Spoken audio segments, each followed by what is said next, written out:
Hello बच्चों, चलिए प्रश्न पढ़ते हैं। एक दंपति के दो बच्चे हैं, दोनों बच्चों के लड़का होने की प्रायिकता ज्ञात कीजिए। यदि यह ज्ञात है कि दोनों बच्चों में से कम एक बच्चा लड़का है। मुख्य अवधारणा, तो हमारा जो प्रश्न है वो प्रायिकता से संबंधित है। इसके अंदर हम बात करेंगे सबसे पहले सह प्रतिबंध प्रायिकता, क्योंकि हमारा जो प्रश्न है वो सह प्रतिबंध प्रायिकता से संबंधित है। तो देखो, सह प्रतिबंध प्रायिकता में हमारा पी ए बटे बी, अर्थात घटना बी घटित हो चुकी है तो ए के घटित होने की प्रायिकता, या हम कह सकते हैं यदि हमें घटना बी ज्ञात है तो ए के होने की प्रायिकता, तो यहाँ से आ जाएगा बराबर में हमारे पास पी ए सर्वनिष्ठ बी बटा में पी बी।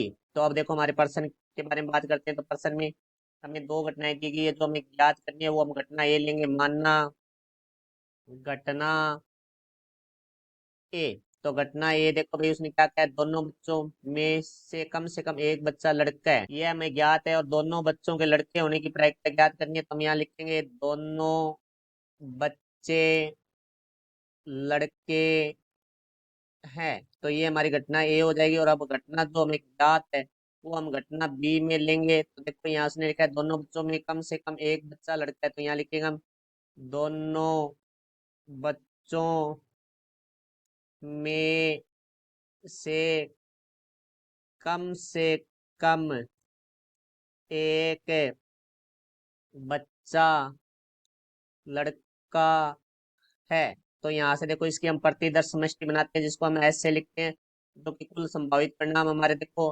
लड़के को बी से लिखेंगे और लड़की को हम जी से लिखेंगे।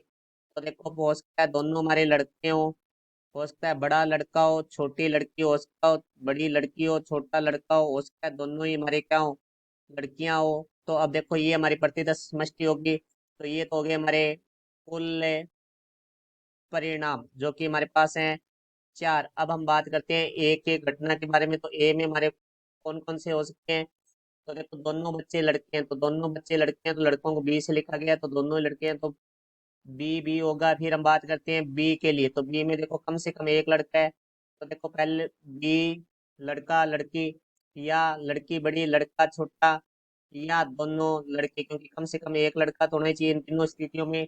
हमारे कम से कम एक लड़का है, क्योंकि इस स्थिति में एक लड़का है, इस स्थिति में भी एक लड़का है, और बी बी में दोनों लड़की है। तो अब देखो, यहाँ से हम निकालेंगे ए सर्वनिष्ठ है, बी सर्वनिष्ठ का अर्थ होता है दोनों में उपनिष्ठ, दोनों में उपनिष्ठ है बी बी, मतलब दोनों लड़कियां वो उपनिष्ठ रहेगा।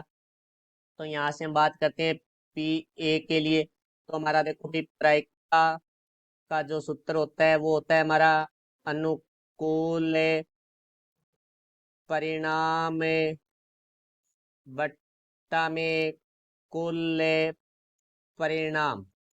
तो यहाँ से देखो भाई, अनुकूल परिणाम है एक लिए वो एक है, कुल परिणाम है वो हमारे चार है। तो अब बात करेंगे हम पी बी के लिए। तो बी के लिए हमारे जो अनुकूल परिणाम है वो तीन है, बटा में कुल परिणाम है वो चार है। तो यहाँ से निकालेंगे हम पी ए सर्वनिष्ठ बी, जो कि हमारा होगा एक बटा में चार। तो यहाँ से अब देखो, हमें जो निकालना है वो निकालना है पी ए बटे बी, क्योंकि हमें बी ज्ञात है और ए ज्ञात करने की प्रायिकता बतानी है। तो देखो बी, यहाँ से हमारा जो मुख्य उदाहरण सूत्र लिखा था वो था हमारा पी ए सर्वनिष्ठ बी बटा में पी बी। तो देखो, पी ए सर्वनिष्ठ बी का जो मान है वो हमारे पास है एक बटा में चार, बटा में पी बी का जो मान है वो हमारे पास है तीन बटा में चार। तो यहाँ से चार से हमारा चार कट जाएगा, तो पी ए बटे बी बराबर हमारा आ जाएगा एक बटा में तीन। तो हमारे दोनों बच्चों के लड़का होने की प्रायिकता है वो, यदि दोनों बच्चों में कम से कम एक बच्चा है तो वो होगी एक बटे तीन। तो ये हमारे प्रश्न का उत्तर हुआ। मैं आशा करता हूँ समझ आया होगा। धन्यवाद।